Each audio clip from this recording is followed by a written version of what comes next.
G'day everyone, I'm Adam David Collins, the author of Jewel of the Stars, and today is Easter Sunday, so I am doing the Easter book tag. This tag was first created by Rosie the Reader back in 2015. It has 9 prompts, all around things that we commonly associate with Easter. The first prompt is rabbits, books that multiply. In other words, a book you want a sequel to. And for this, I chose The Legend of the Winter King, The Crown of Nandor. Now, I first read this one December. It's actually a Christmas book, even though this is an Easter tag. This was basically a retelling of Santa Claus as an epic fantasy. So, like, the elves were like Lord of the Rings elves. The Kris Kringle character was a bit of a warrior. It was a really interesting concept and quite a lot of fun to read. It had a cliffhanger ending and a promise that the second book would be out in a year's time. So I thought, right, this is going to be a Christmas tradition every December. For the next 3 years, I'm going to read one of these books. But the next year, the sequel didn't come. Now, last time I looked into it, the author had said that the book didn't do especially well, and so he was moving into a different genre, and the series was not going to be continued. I was really disappointed because this was a really interesting series, and I was looking forward to book 2. The second prompt is Egg, a book that surprised you. Now for this, I chose Mistborn by Brandon Sanderson. When this book was first recommended to me, I hadn't read a lot of fantasy in a while. I'd read lots of Stephen Lawhead back when I was younger. But I started reading this and it blew me away.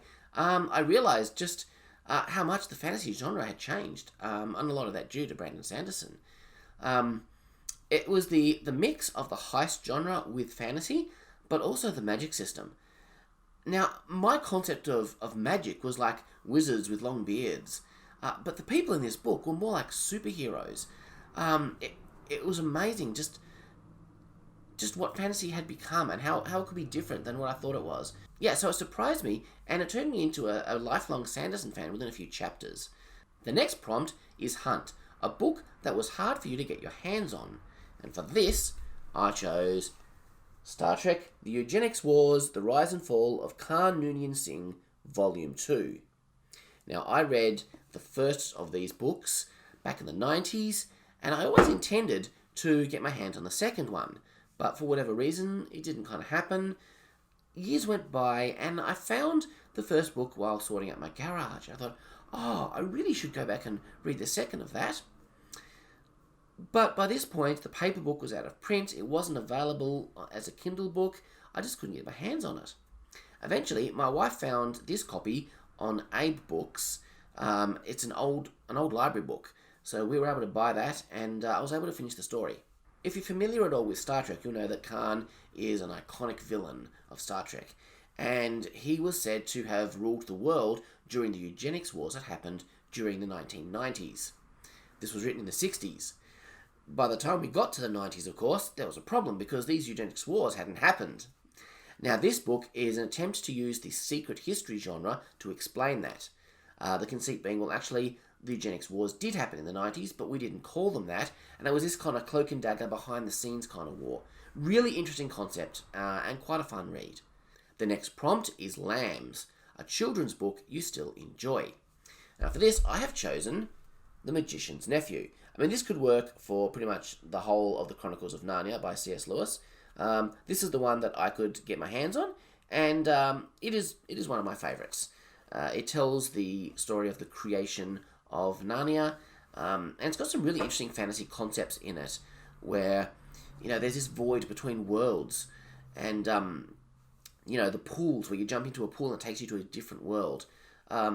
A lot of people have read The Lion, the Witch, and the Wardrobe, but if you haven't read The Magician's Nephew, you should check it out because it's really quite an interesting story. The next prompt is Spring, a book with a cover that reminds you of spring. Now, hold on a minute. Spring? What are you talking about, mate? It's autumn. Yes, I know, it's spring in the Northern Hemisphere. And Northern Hemisphere people have this tendency to associate Easter with spring. We don't do that. We don't associate Easter with autumn. We don't associate holidays with the weather or the season. It's just not a thing we do in Australia. But this is the prompt. So I have chosen The Never-Ending Story by Michael Ende. Ende?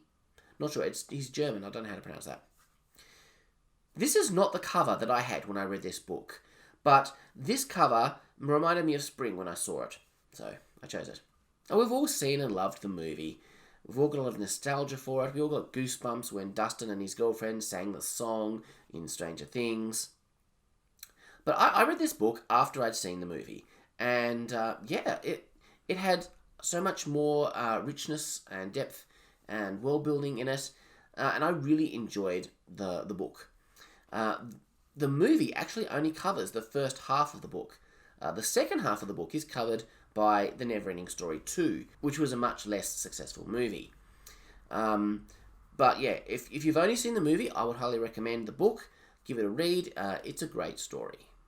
The next prompt is Jesus, a religious or spiritual book that you love. Now, there are millions I could have chosen for this, but I chose the ultimate Christian speculative fiction novel. Of course, I'm talking about Amish Vampires in Space by Kerry Neitz. If you're not familiar with the idea behind this one, there was a Christian publisher of science fiction and fantasy. They'd go to these book fairs. All the other Christian publishers there were looking for Amish fiction. It's all they wanted to publish. But people would come up to their table and say, "What are you looking for?" And they say, "Well, we're not looking for Amish fiction. The only Amish fiction we would ever publish would be Amish Vampires in Space." Now, this became a bit of a joke. The owner of the publishing house actually mocked up a cover and sent it around to the authors, just as a bit of fun. But Kerry Neitz, being Kerry Neitz, saw this and thought to himself, there's a real story here. Someone should actually write this book. But it's not me, because it's a really campy, comedic title, and I write serious books. But the more he thought about it, he realised there is a serious story here. And he took it on as a challenging mental exercise to come up with a story that would explain why there are Amish and vampires on a spaceship. And I've got to say, he did a fantastic job.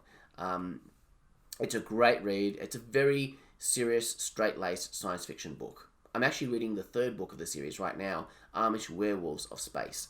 What I love about these books is the way Kerry takes a classic monster and gives it a real scientific spin. It's very clever. So I would highly recommend that you check out Amish Vampires in Space. The next prompt is Rising from the Dead, a book by a deceased author. You know what I'm going to pick for this. Of course you do. It's Lord of the Rings by J.R.R. Tolkien. Now check this out. This is my copy of The Twin Towers. It's this beautiful hardcover illustrated edition. It's absolutely beautiful. Now I'm an ebook guy, but I've got to admit, when you see something like this, you know, a special kind of paper book, and it really has a charm to it. If you've been following me recently, you know that I'm currently doing the Walk to Mordor challenge, walking with my pedometer the entire distance from Hobbiton to Mordor. And while I'm doing that, I'm going back through the movies and the books.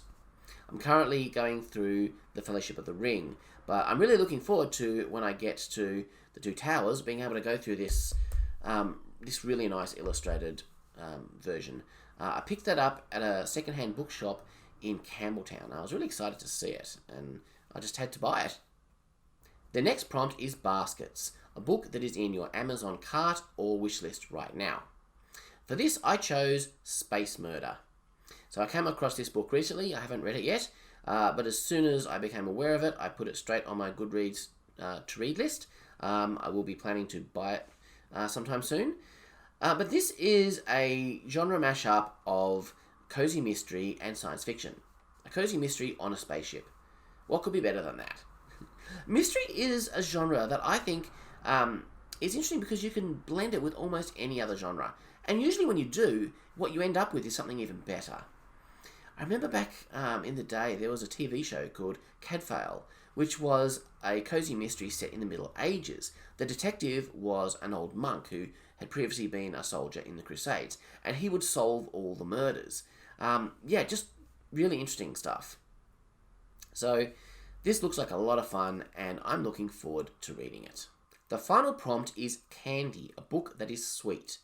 For this, I chose For All Time by Meredith Reski. So this book features a sweet romance and a lot of time travel. So it's about an Australian doctor who is on holiday in London, and she goes to this jousting demonstration.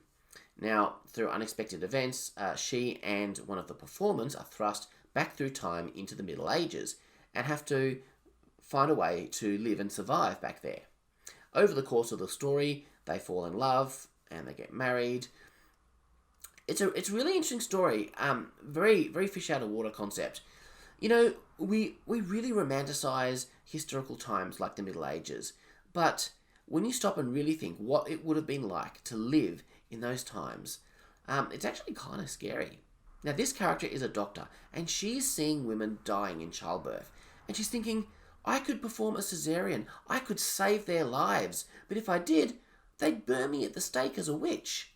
Scary stuff.